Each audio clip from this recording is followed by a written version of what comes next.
Okay, here's a quick video on SUMIF formulas. So let's say we have a data set with, in this case, we have people and apples.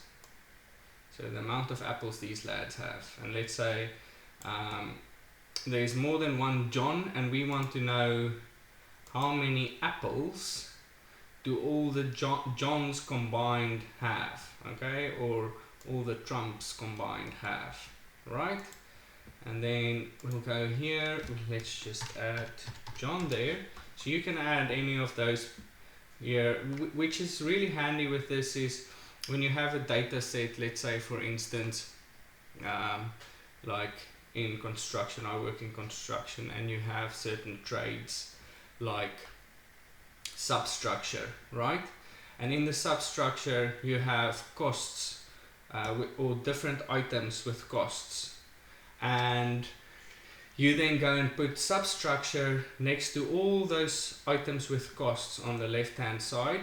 Then if you want to add up all the costs for the substructure, you'll do the SUMIF formula. It will then go and check for every one of these items whether it says substructure and then what the total is for that item, and then add up all the items. So in this instance, to keep it really simple, I've already done the formula here. Let me take this, I'll take that out and I'll show you again, right? So we have SUMIF. The first part is the range, so you need to select the range. We want it to look at the people's names, right?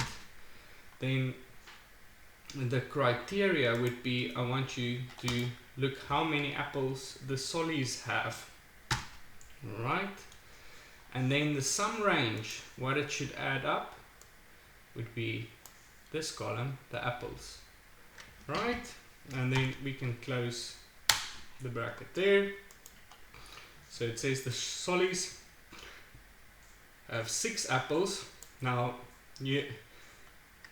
you can just, if you just drag this down, then let me just show you. See here, right? See now how this jumps from A2 to A1. So now it's not looking at the complete data set. So what we want to do is we just want to quickly go on there, lock these cells, right? We don't want to lock this one because we want it to go down as we drag the formula down to look at the different people. I'll do another video in which I show you just how the locking of the cells work. But that's it. Then just now we can just drag that down there, and that's it. You see the Trumps have 120 apples, the Donalds have 29. So that's basically the long and the short of it.